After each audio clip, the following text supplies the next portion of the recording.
How's it going, small group? I hope you guys are all having a great time together. We're doing something a little bit different this semester, and I think it's going to be great. It's based on the message that we did this past Sunday, which the whole idea was seek God first and then act, instead of act first and then seek God last.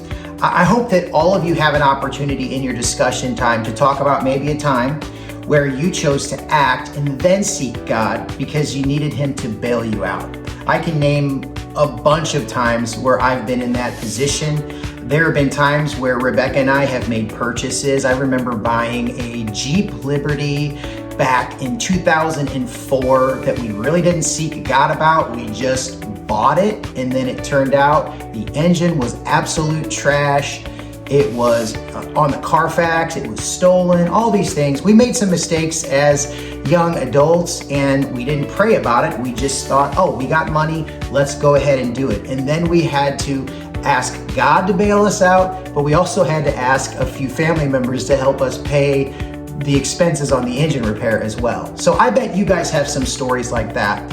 It's important that we seek God first and then act, instead of act first and then seek God second. We're learning about Elijah in 2 Kings, the end of chapter 2 and into chapter 3. I think I might have said Elijah. I meant Elisha. Sorry, I got it mixed up. But Elisha was a young man after God's heart, and he wanted to serve the Lord, and he said yes to God. The culture didn't really like him or appreciate him. So you're going to have some opportunity to discuss what that looked like in a protesting culture, because Elisha was living for God and there were these young men that rose up to protest Elisha. I like to call the story Baldilocks and the She-Bears. I think it's a hilarious title anyway.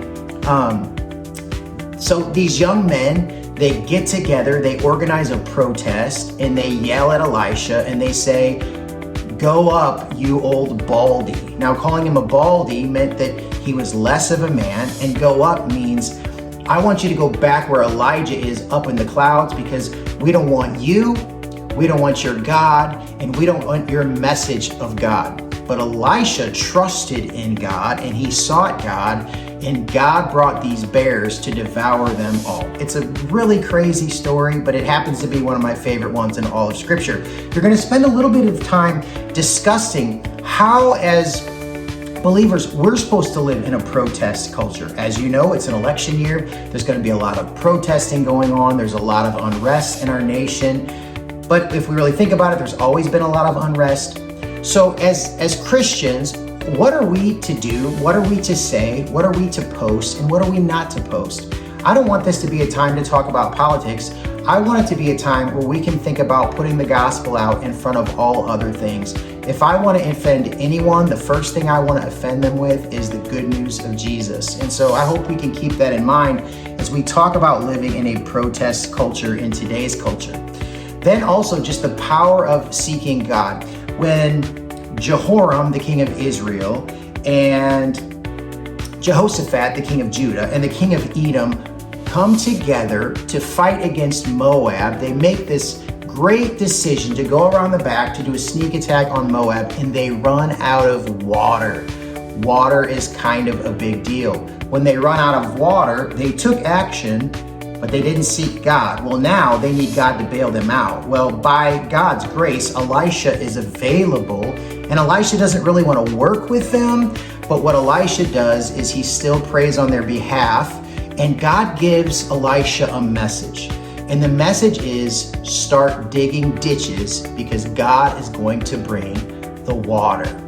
Now, there's a lot for us to know about this story, but one of the things that you're going to have the opportunity to talk about is, what does it look like to dig the ditches before God brings the water? Sometimes God's going to call us to act out in faith before He brings the miracle. This has happened in my life several times when God says, go over here and then I'll show you what to do. Or invest this money and then I'll show you what to do.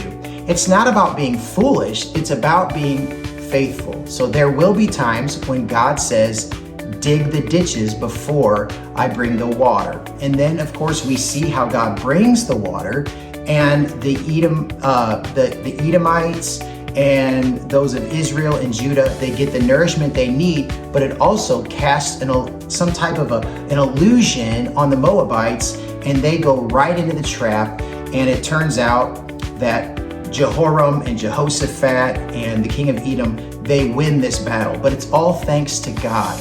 How much better off would we be if we learned to seek first and then act? Now, speaking of act, remember, there are times when we're called to dig that ditch first. So there are times where God's going to call you to act, and he's going to call you to act in boldness. But first, let's learn to seek God. And then hopefully at the end of this session, you can spend some time praying together. But I hope that God makes it clear what your right next step is going to be based on what you guys studied today. I hope you have an amazing time. I love you, and I hope to see you again on Sunday.